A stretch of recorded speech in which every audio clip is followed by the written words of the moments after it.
ಸನ್ಮಾನ್ಯ ಸಭಾಧ್ಯಕ್ಷರೇ, ಯಾರು ಮಾತಾಡಬೇಡಿ. ದ್ವೇಷ ಭಾಷಣದ ಬಿಲ್ ಅನ್ನು ತಂದಿದ್ರಿ, ಅದಿನ್ನೂ ಚರ್ಚೆ ಹಂತದಲ್ಲಿದ್ದಂಥ ಸಂದರ್ಭದಲ್ಲಿ ಉದ್ವೇಗವಾಗಿ ಸಚಿವರು ಮಾತಾಡಿದ ಹಿನ್ನೆಲೆಯಲ್ಲಿ ಈ ಥರ ತಾರಕಕ್ಕೆ ಹೋದಂಥದ್ದನ್ನ ನಾವೆಲ್ಲರೂ ಕೂಡ ಇಲ್ಲಿ ಸದನದಲ್ಲಿ ಗಮನಿಸಿದ್ವಿ. ಆದ್ದರಿಂದ ಇದು ಸತ್ಸಂಪ್ರದಾಯ ಅಲ್ಲ. ಒಂದು ಒಳ್ಳೆ ರೀತಿಯಲ್ಲಿ ತಾವು ಕರೆದು ಎಲ್ಲಾರನ್ನೂ ಕೂಡ ಚರ್ಚೆ ಮಾಡಬೇಕು. ಯಾಕೆ ಅಂದರೆ ಇದು ನಮ್ಮ ಹಾಸ್ಯ ಇರ್ಬೋದು, ಕಲೆ ಇರ್ಬೋದು, ಸಂಸ್ಕೃತಿ ಇರ್ಬೋದು, ಚಟಾಕಿಗಳು ಆರಿಸ್ತಕ್ಕಂಥದ್ದು ಇರ್ಬೋದು, ಪತ್ರಿಕೆಗಳಲ್ಲಿ ಬರ್ತಕ್ಕಂಥ ಹಲವಾರು ವಿಷಯಗಳಿರ್ತವೆ. ಅದೇನಾಗುತ್ತೆ, ಸಮಾಜವನ್ನು ತಿದ್ದ ನಿಟ್ಟಿನಲ್ಲಿ, ಸರ್ಕಾರವನ್ನು ಎಚ್ಚರಿಸೋ ನಿಟ್ಟಿನಲ್ಲಿ ಪತ್ರಿಕೆಗಳಲ್ಲೂ ಬರ್ಬೋದು, ಮತ್ತು ನಾವು ಕೂಡ ಮಾತಾಡುವಂಥ ಸಂದರ್ಭದಲ್ಲಿ ವಿರೋಧ ಪಕ್ಷದವ್ರು ಇರ್ಬೋದು, ಆಡಳಿತದಲ್ಲಿರ್ಬೋದು, ಸರ್ಕಾರ ನಡೆಸ್ತಂತಾರೆ. ಇವತ್ತು ನೀವು ಉದಾಹರಣೆಗೆ ಗೃಹ ಸಚಿವರು ಇಲ್ಲೇ ಇದ್ದಾರೆ. ನೀವು ಪೊಲೀಸ್ ಸ್ಟೇಷನ್ಗೆ ಹೋದರೆ ಗೌರವಯುತವಾಗಿ ಸಾರ್ ಅಂತ ಕರೀತಾರಪ್ಪ, ಸಬ್ ಇನ್ಸ್ಪೆಕ್ಟರ್ಗಳೇ ಆಗಲಿ ಇವರೇ ಆಗಲಿ, ಅವ್ರು ಮಾತಾಡೋ ರೀತಿ ದಾಟಿ ಏನಿರ್ತದೆ ಅದನ್ನು ಸರಿಪಡಿಸೋದಕ್ಕೆ ಏನು ತಂದಿದ್ದಾರೆ, ಅದೆಲ್ಲದೂ ಕೂಡ ಇದರಲ್ಲಿ ಚರ್ಚೆ ಆಗಬೇಕು ಅಂತಕ್ಕಂಥದ್ದು ನನ್ನ ಒಂದು ವಾದ ಇತ್ತು. ಜೊತೆಗೆ ಇಲ್ಲಿ ಈ ಉತ್ತರ ಕರ್ನಾಟಕದವ್ರನ್ನ ನೀವು ಸಾಮಾನ್ಯವಾಗಿ ನೋಡ್ತಾ ಇರ್ತೀರಿ, ಅವ್ರ ಭಾಷೆ ಬಳಸ್ತಕ್ಕಂಥ ನಾಡ ಭಾಷೆ ಹೇಗಿದೆ, ಎಲ್ಲದಕ್ಕೂ ಕೂಡ ಮಗ ಅಂಥ ಮಗ ಇಂಥ ಮಗ ಅಂತ ಮಾತಾಡೋದು. ನೆನ್ನೆ ನಮ್ಮ ಸಂತೋಷ್ ಲಾಡೆ ಮಾತಾಡಿದಂಥದ್ದು ನಾವು ನೋಡಿದ್ದೇವೆ. ನಮ್ಮ ವಾಸಣ್ಣ, ಗುಬ್ಬಿ ವಾಸಣ್ಣ ಇವರೆಲ್ಲ ಒಳ್ಳೆ ಸಂಸ್ಕೃತಿ ಮಾತಾಡ್ತಕ್ಕಂಥದ್ದು ನಾವು ನೋಡಿದಾಗ ಇದೆಲ್ಲದಕ್ಕೂ ನಾವು ಕಡಿಮೆ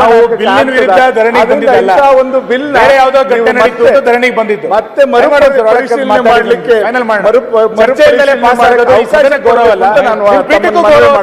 ಸುನೀಲ್ ಈಗ ಸಭಾಧ್ಯಕ್ಷರ ವಾಸಣ್ಣ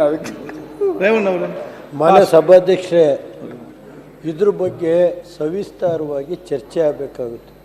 ನಾನೇ ಬಿಲ್ ಪಾಸ್ ಮಾಡಿ ನಾವೇನು ಬೇಡ ಅನ್ನಲ್ಲ. ನನ್ನದೇ ಒಂದು ಉದಾಹರಣೆ ಕೊಡ್ತೀನಿ.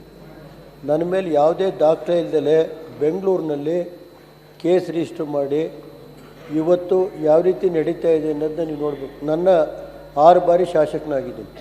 ನನ್ನ ಮೇಲೆ ಕೇಸ್ ರಿಜಿಸ್ಟರ್ ಮಾಡಿದ್ರಲ್ಲ, ಏನಾದ್ರು ದಾಖಲೆ ಇದೆಯಾ?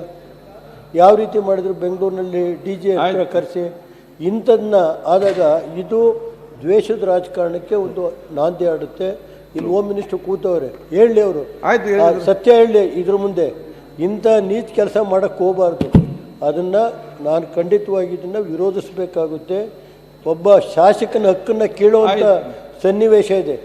ಬೇಕು ಅಂತೇಳಿ ಒಬ್ಬ ರಾಜಕೀಯದಲ್ಲಿ ಶಕ್ತಿ ನಮಗಿದೆ, ದಮನ ಮಾಡಬೇಕು. ಜಿಲ್ಲೆಯಲ್ಲಿ ರೇವಣ್ಣ ಪ್ರತಿ ಸಾರಿ 6 ಜನ ಶಾಸಕರು ಗೆಲ್ಲಿಸ್ಕೊಂಡ್ಬರ್ತೀನಿ ಅಂತ ನನ್ನನ್ನು ಮಾಡಬೇಕು ಅಂತ ಬೆಂಗಳೂರಿಗೆ ಕರೆಸಿ DG ಆಫೀಸ್ನಲ್ಲಿ ಓಲಿ ದಾಖಲೆ ಈ ಥರ ಇಂಥ ನೀಚ ಕೆಲಸ ಮಾಡಬಾರ್ದು ಅಂತ ಹೋಮ್ ಮಿನಿಸ್ಟರ್ನ ಮುಖ್ಯಮಂತ್ರಿಗಳ ಗಮನಕ್ಕೆ ತರ್ತಾ ಇದ್ದಾರೆ.